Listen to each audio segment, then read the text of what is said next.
पुण्यातल्या लोणी काळभोर इथं ठेकेदाराच्या निष्काळजीपणामुळे 2 वर्षीय सोहम लखन कसबे या चिमुकल्याचा गटारात बुडून मृत्यू झाला।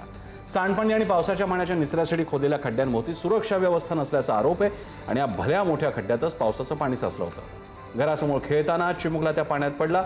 या प्रकरणी लोणी काळभोर पोलिसांनी अज्ञात ठेकेदाराविरुद्ध गुन्हा दाखल केला आहे।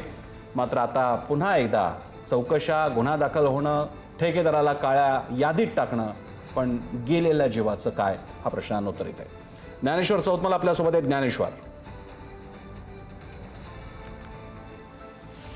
पुण्याशेजारचं लोणी काळभोर आणि त्याच परिसरात असलेलं कदमवाक वस्ती हे गाव, त्याच गावात मी सध्या उभा आहे। माझ्या पाठीमागे ही सगळी घरं आणि ही गावाची सगळी वस्ती आपण जर पाहिली आणि याच गावाच्या अगदी लागून असलेला हा जो नाला, हे गटाराचं पाणी वाहताना आपल्याला जे दिसतंय, ज्याच्यावरती सगळी हिरवी जी सगळा जो तरंग आलेला आहे, हे साधारण 2.5 ते 3 फूट खोल इतकं हे गटाराचं पाणी आणि याच गटाराच्या पाण्यात बुडून दुर्दैवी 2 वर्षाच्या चिमुकल्याचा मृत्यू झाला। त्याचे कुटुंबीय आणि स्थानिक ग्रामस्थ या घटनास्थळावर आपल्या सोबत आहेत।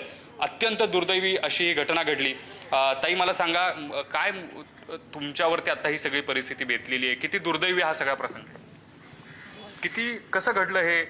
कितवीला होता मुलगा? किती वर्षांचा? 2 वर्षाचा होता आणि तो खेळत खेळत आला। मी घरी स्वयंपाक करत होते आणि मी इकडे तिकडे शोधायला लागले। मग मला तिकडे भेटला नाही। मग मी इथं माझ्या भावाकडे आले, इथं विचारलं माझा मुलगा दिसला का?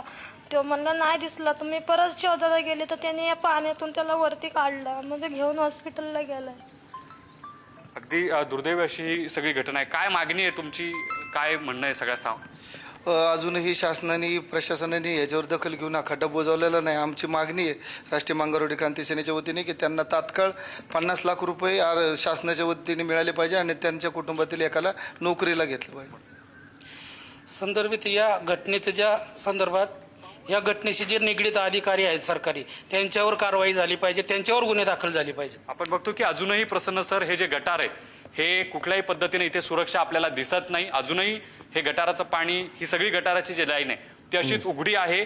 किती दुर्दैवी आणि हे अत्यंत, खरं म्हणजे काय बोलायचं अशी परिस्थिती असेल? ह्या घटनेचा मी राष्ट्रीय मांगारवाडी क्रांती सेनेचे विजय रागपसरे म्हणून मी या घटनेचा निश्चय करतो आणि ह्याच्यावरती लवकरच लवकर हे काम होऊन यांना न्याय मिळावा एवढीच अपेक्षा बाळगतो। तुम्ही इथले स्थानिकच आहात का?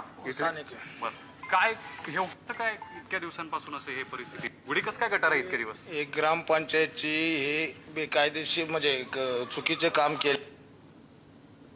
जे ग्रामसेवक आहे हे स्वतः 10 दिवस काम करत होते आणि हे काम करत असताना त्यांनी निष्काळजीपणा करून हा मृत्यू घडलेला आहे। हा सर्व प्रकार ग्रामपंचायतच्या ग्रामसेवकावर गुन्हा दाखल व्हावा। अर्थातच आता या सगळ्या ज्या पुढच्या प्रक्रिया आहेत, कोण नेमक्या यात दोषी आहे, कोणामुळे हे घडलं हे होईल, पण एक 2 वर्षाचं चिमुकलं बाळ या गटारात पडून त्याचा दुर्दैवी अंत झाला आहे। अत्यंत गंभीर आहे। प्रसन्न, वाईट ज्ञानेश्वर, खरंच वाईट आहे। लोणी काळभोर मधला मुलगा असेल किंवा आपल्या मुंबईतला आपला एका शाळेच्या स्कूल बसमधून जाणारा मुलगा असेल, जरा थोडं उच्च मध्यमवर्गीय घरातला तो मुलगा होता, त्याचाही जीव सुरक्षित नाहीत। गरीब घरातल्या मुलांचाही जीव सुरक्षित नाहीत, रस्त्यावरनं चालणाऱ्याचा जीव सुरक्षित नाहीत, शहरातल्या माणसाचा जीव सुरक्षित नाहीत, गावातल्या माणसाचाही जीव सुरक्षित नाही।